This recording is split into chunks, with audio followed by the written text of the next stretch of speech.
بسم اللہ الرحمن الرحیم۔ سجدے کا طریقہ۔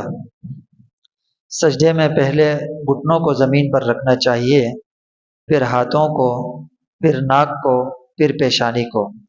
چہرہ دونوں ہاتھوں کے درمیان ہونا چاہیے اور انگلیاں ملی ہوئی قبلہ رخ ہونی چاہیے۔ دونوں پیر انگلیوں کے بل کڑے ہوں اور انگلیوں کا رخ قبلے کی طرف۔ پیٹ زانوں سے علیحدہ اور بازو بغل سے جدا ہوں۔ پیٹ زمین سے اس قدر اونچا ہو کہ بکری کا چھوٹا بچہ درمیان سے نکل سکے۔ فجر، مغرب اور عشاء کے وقت پہلی 2 رکعتوں میں سورہ فاتحہ، ایک اور سورت، سمع اللہ لمن حمدہ اور تمام تکبیریں امام بلند آواز سے کہے، اور اکیلے نماز پڑھنے والے بندے کو قرات میں تو اختیار ہے تلاوت میں کہ وہ آہستہ کہے یا بلند آواز میں، لیکن سمع اللہ لمن حمدہ اور تکبیریں آہستہ ہی کہے گا جو بندہ اکیلے نماز پڑھ رہا ہے۔ ظہر اور عصر کے وقت امام صرف سمع اللہ لمن حمدہ اور تمام تکبیریں بلند آواز سے کہے گا، اور جو بندہ اکیلے نماز پڑھ رہا ہے یا جو مقتدی ہے، امام کے پیچھے نماز پڑھ رہا ہے، وہ مقتدی ہر نماز میں تکبیریں وغیرہ آہستہ ہی کہے گا۔ نماز ختم کر لینے کے بعد دونوں ہاتھ سینے تک اٹھا کر پھیلائے اور اللہ تعالیٰ سے اپنے لیے دعا مانگے۔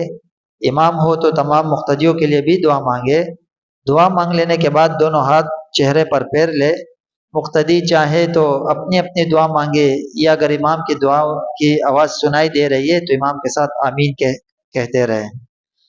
اچھا، اس میں ایک بات یاد رکھنا، یہ جو دعا ہم مانگتے ہیں نماز کے بعد، یہ نماز کا حصہ نہیں ہے۔ لہٰذا اگر کوئی بندہ، کسی کا کوئی کام ہے، کسی کام سے جانا ہے، یا تو جیسے سلام پھیر دیا تو نماز ختم ہو گئی، امام کی اقتدا ختم ہو گئی، جو جانا چاہتا ہے جا سکتا ہے۔ اس میں ایسی بات نہیں ہے، اس کو نماز کا حصہ نہیں سمجھنا چاہیے۔ ہاں، اگر کوئی بندہ بیٹھ کے دعا مانگے تو بہت اچھی بات ہے، دعا کی قبولیت کا وقت ہے، لیکن نماز ختم ہو گئی، امام کی اقتدا ختم ہو چکی ہے، لہٰذا دعا کو لازم نہیں سمجھنا چاہیے۔ آج کل لوگ اس کو نماز کا باقاعدہ حصہ سمجھتے ہیں۔ جن نمازوں کے بعد سنتیں ہیں جیسے ظہر، مغرب اور عشاء، تو ان کے بعد بہت دیر تک دعا نہ مانگے، بلکہ مختصر دعا مانگ کر سنتیں پڑھنے میں مشغول ہو جائے، اور پھر سنتوں کے بعد اپنے لیے لمبی لمبی دعائیں مانگ سکتا ہے۔ اور جن نمازوں کے بعد سنتیں نہیں ہیں جیسے فجر اور عصر، تو ان کے بعد جتنی دیر تک چاہے دعا مانگے، اور اگر امام ہو تو مقتدیوں کی طرف دائیں یا بائیں طرف منہ پھیر کر بیٹھ جائے، اس کے بعد دعا مانگے۔ اچھا، اس میں بھی یہ مسئلہ یاد رکھنا کہ نماز کے بعد جو سنتیں ہم پڑھتے ہیں یا نماز سے پہلے کی سنتیں جو ہیں، تو یہ سنتیں اس لیے ہوتی ہے تاکہ یہ جو فرض ہے اس کے ساتھ یہ ملی ہوئی ہونی چاہیے۔ اکثر لوگ کیا کرتے ہیں، جیسے فرض نماز انہوں نے پڑھ لی ظہر کی، اب وہ سنتیں گھر جا کے پڑھتے ہیں۔ گھر میں پڑھنا سنت ہے، نبی علیہ السلام کی سنت ہے، لیکن اس میں بیچ میں زیادہ تاخیر نہیں ہونی چاہیے۔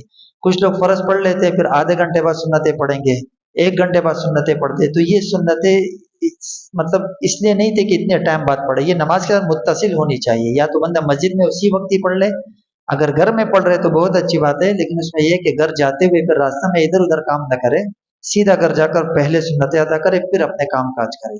تو اتصال ہونا چاہیے، نماز فرض کے فوراً بعد سنتیں ہونی چاہیے۔ یہاں تک کہ علماء نے فرض کے بعد دعاؤں سے بھی منع کیا ہے کہ انسان دعائیں لمبی لمبی نہ مانگے، پہلے سنتیں پڑھ لے پھر اپنے لیے دعائیں مانگے۔